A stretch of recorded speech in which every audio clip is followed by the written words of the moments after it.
저는 이 시간 이덕자 선교사님의 살아온 이야기를 기록한 책 절대 순종 반생기를 읽고 많은 은혜를 받았기에 연재해서 소개해 드리려고 합니다.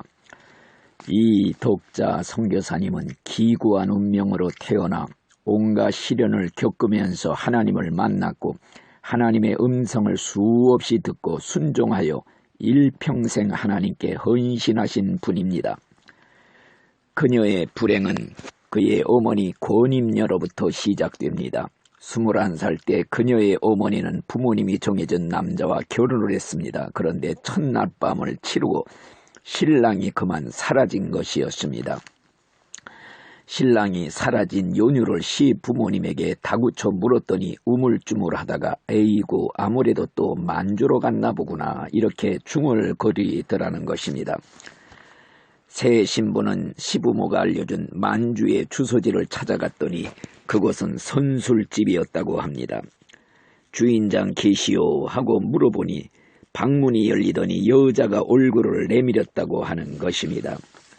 그 여자의 뒤로 머리에 포마드 기름을 바른 남자의 등짝이 보였고 얼굴을 돌리는데 그의 남편이었다고 합니다. 방 안에서 어린아이들이 아버지를 부르며 칭얼대고 있었다고 하는 것입니다. 말문이 막힌 그녀는 아무 말 없이 그곳을 나왔고 너무 황당해서 눈물도 나오지 않았다고 하는 것입니다. 첫날 밤만 치르고 소박맞은 그녀는 부모 형제 볼 면목이 없어서 일본으로 건너갔다고 하는 것입니다. 첫날 밤을 치르고 임신되어 태어난 것이 그의 언니 원용실이었다고 합니다. 일본에서 딸을 키우면서 5년을 산 어머니 권임녀는 처녀와 다름없는 20대였다고 합니다.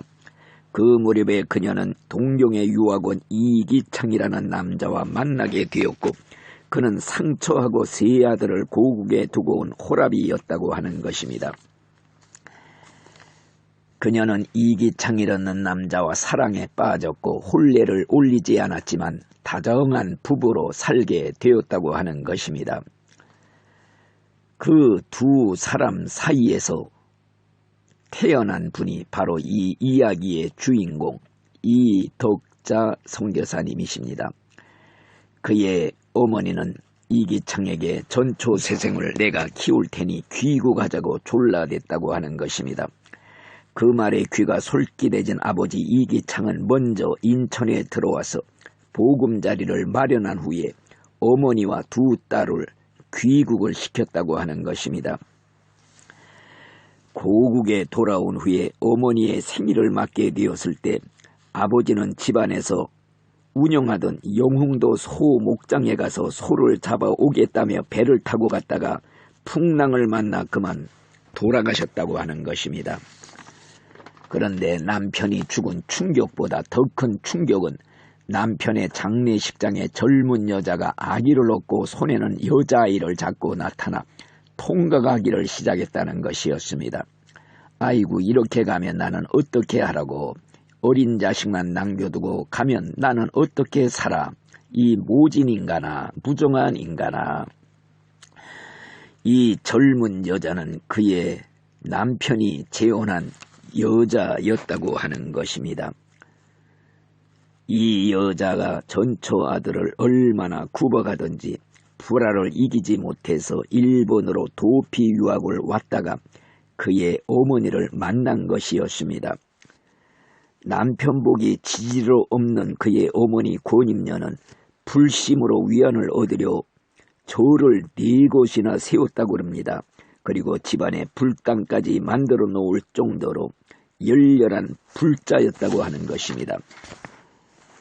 이런 가정에서 태어난 이덕자는 국민학교 4학년 때 춤추는 무용수를 보고는 남몰래 무용가가 되고 싶어 방과 후에 학교에 혼자 남아 무용 연습을 했다고 합니다. 어느 날 교회 다니는 친구가 덕자야 너 춤추는 거 좋아하지? 추수감사절에 우리 교회 와서 무용하지 않을래? 그 말을 듣고 생전 처음 교회 가게 되었다는 것입니다. 그 교회는 피난민들이 천막치고 예배드리는 개척교회였다고 합니다. 추수감사절날 11살 난 그가 제멋대로 추는 춤에 교인들은 즐거워했다고 하는 것입니다. 이렇게 교회에 첫 발을 디딘 후에 그냥 교회가 좋아서 시도 때도 없이 천막교회를 갔다고 합니다. 6학년 때 교회에서 교인들이 모여 울며 기도하는 소리를 듣게 되었다고 합니다. 기도 내용은 돈이 없는 우리 교회를 불쌍히 여기사 등사기를 보내달라는 기도였습니다. 그 순간 그녀는 우리 집에는 돈이 많은데 하는 생각이 들었다고 합니다. 그의 어머니는 1년에 한 번씩 큰 굿을 했는데 굿하기 위해서 다락에 대감 상자에 돈을 모으고 있었다고 합니다. 그래서 그는 거기서 몰래 돈을 훔쳐다가 교회에 가서 교인들에게 주었다고 하는 것입니다. 그 후에도 수시로 돈을 훔쳐다 교회에 헌금하였다고 합니다. 그가 중학생이 되었을 때 비로소 언니와 성이 다르다는 것을 알게 되었다고 합니다. 어머니의 기막힌 사형을 듣게 되었다는 것입니다. 첫날 밤만 치르고 소박 맞았던 원씨 가문의 딸이라는 것을 알게 되었다는 것입니다. 그의 언니는 고등학교 학생이 되었을 때 어머니가 그를 진짜 아버지 집으로 보냈다고 합니다. 친가에서 외로움을 느꼈던 언니는 남학생과 연애를 시작했고 고3이었던 언니에게 남학생은 결혼하자고 해서 어머니는 서로 사랑한다면 결혼하라 허락했다고 하는 것입니다. 그런데 결혼식을 며칠 앞둔 어느 날 아이를 업은 어떤 여자가 찾아오더니 언니의 머리채를 붙잡고 바라가기를 이 미친년아 애까지 낳은 남의 신랑이랑 결혼을 한다고. 그날 이후에 언니는 일상생활을 전폐하다시피 하면서 2년 동안 식물인간처럼 지냈다고 합니다. 정신착란증 증세를 보이기 시작했다는 것입니다. 언니는 분노를 그녀와 어머니에게 퍼부었다고 합니다. 너는 사랑으로 태어난 년이고 나는 원하지도 않았는데 태어난 년이다. 이 늙은 년아 왜 사랑도 안 하면서 나를 낳아서 왜 낳았냐고. 언니는 정신병원에 들어가야 할 미친 사람이었습니다. 어느 날 밤 소음이 타는 냄새에 깨어보니 이불에 불이 붙고 있었다고 합니다. 언니가 선냥불을 던지면서 소리치기를 젊은 년 늙은 년 다 타 죽어라. 어머니는 언니 때문에 구출 여러 번 했다고 합니다. 그때마다 무당은 이 집에 예수장이가 있어 예수 귀신이 들어와서 미친 거야. 예수 귀신을 몰아내야 정신병이 떠나 그러더랍니다. 어머니는 언니의 상태가 심각해지자 본격적으로 나를 핍박했다고 합니다. 집을 나갈래 아니면 교회를 나갈래. 결국 어머니의 반대에 교회를 못 나가게 되었다는 것입니다. 그리고 악재가 겹쳤다고 합니다. 어머니가 누구의 보증을 섰다가 그만 가산을 탕진하게 되었고 평소 심장이 좋지 않았던 그의 어머니는 쓰러져 앓다가 결국 돌아가셨다는 것입니다. 어머니가 돌아가신 후 언니는 하루가 다르게 그녀를 괴롭혔다고 합니다. 결국 언니를 청량리 정신병원에 입원시켰고 회사 격리로 취직을 했습니다. 그렇지만 생활비와 병원비를 댈 수가 없었다고 합니다. 무거운 짐을 지고 살던 어느 날 무작정 기차를 타고 천안에 내려 요관방에 들어가 자살하려고 수면제를 20알을 삼켰다고 합니다. 그런데 깨어보니 아직 이생이었다고 합니다.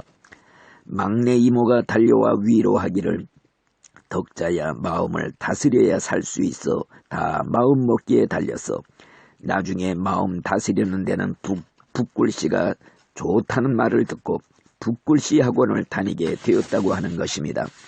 북글씨 학원을 다닐 때 어느 날 어떤 남자가 와서 말을 걸었다고 합니다.